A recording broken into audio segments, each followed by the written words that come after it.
Example 11.1 monochromatic light of frequency 6 into 10 to the power 14. So frequency வந்து கொடுத்திருக்காங்க which is equal to 6 into 10 to the power 14 hertz is produced by a laser. The power emitted is so power வந்து கொடுத்திருக்காங்க power is equal to 2 into 10 to the power minus 3 watts.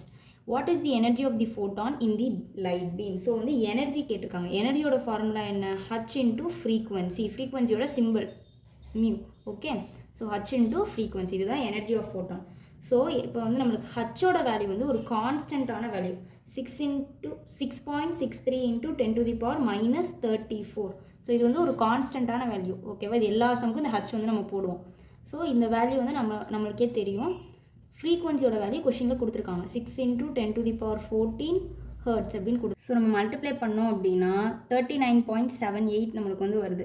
So நம்ம எப்பயுமே வந்து இந்த பாயிண்ட்டுக்கு அப்புறம் இருக்கிறத வந்து ஹோல் நம்பராக மாற்றிக்கலாம். ஸோ வந்து இந்த பாயிண்ட்டுக்கு முன்னாடி 9 இருக்குது, 5 விட கிரேட்டராக இருந்தால் இதை வந்து ஒரு நம்பர் கூட்டிக்கலாம். ஸோ 39.8 இன்ட்டு ஸோ இந்த ரெண்டு பவரையும் நம்ம வந்து ஏன்னா மைனஸ் இருக்குது, ஸோ ரெண்டையும் சப்ராக்ட் பண்ணோம்னா 10 to the power minus 20 வரும். ஸோ ஒரு பாயிண்ட் முன்னாடி எப்பயுமே ஃபர்ஸ்ட் டிஜிட்க்கு அப்புறம் தான் பாயிண்ட் இருக்க மாதிரி நம்ம ஃபைனல் ஆன்சர் கொடுக்கணும். So 3.98 into 10 to the power minus 19 joule. எனர்ஜியோட யூனிட் வந்து joule. How many photons per second on average are emitted by a source? அதுதான் பி கொஷின். ஸோ வந்து n வந்து கேட்டிருக்காங்க, அதுதான் வந்து கொஷின் மார்க். ஸோ nக்கு வந்து என்ன ஃபார்முலா அப்படின்னா P is equal to n, that is power is equal to n number of photons per second into energy. So நம்ம இதுக்கு n தான் தேவை. இப்போ n is equal to P by E. கரெக்டாக? So power கொஷின்லேயே கொடுத்துருக்காங்க which is nothing but 2 into 10 to the power minus 3. Energy இப்போ தான் கண்டுபிடிச்சோம் 3.98 into 10 to the power minus 19. So divide பண்ணணும்னா எப்போயுமே இந்த பாயிண்ட்டு நம்பர் இதெல்லாம் தனியாக பண்ணிடணும், இதை தனியாக பண்ணிடணும். அப்போ என்ன பண்ணணும் 2 by 3.98 into 10 to the power minus 3 இருக்குது.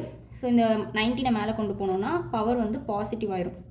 அப்போ இங்கே 2 பாயிண்ட் நகர்த்தும் போது 2 100 மேலே மல்டிப்ளை பண்ணணும். தட் மீன்ஸ் 100 டிவைடட் பை 100 பண்ணோன்னா இங்கே 2 பாயிண்ட் ஆகும், மேலே வந்து 100 மல்டிப்ளை ஆகும். 200 by 398 into 10 to the power 16 வந்து வரும். ஸோ இதை 2000 மாற்றினா இன்னும் சிம்பிள், என்ன டிவிஷன் இன்னும் சிம்பிள் இல்லைனா பாயிண்டில் வரும், அவ்வளோதான். So 2000 by 398 into 10 to the power 15. So இதை டிவைட் பண்ணோம் அப்படின்னா 5.025 into 10 to the power 15 வந்து ஆன்சர் வருது. ஸோ இதை ஷார்ட்டாக எப்படி எழுதுறான் 5 into 10 to the power 15 photon per second. So இதோட ஆன்சர் முடிஞ்சு.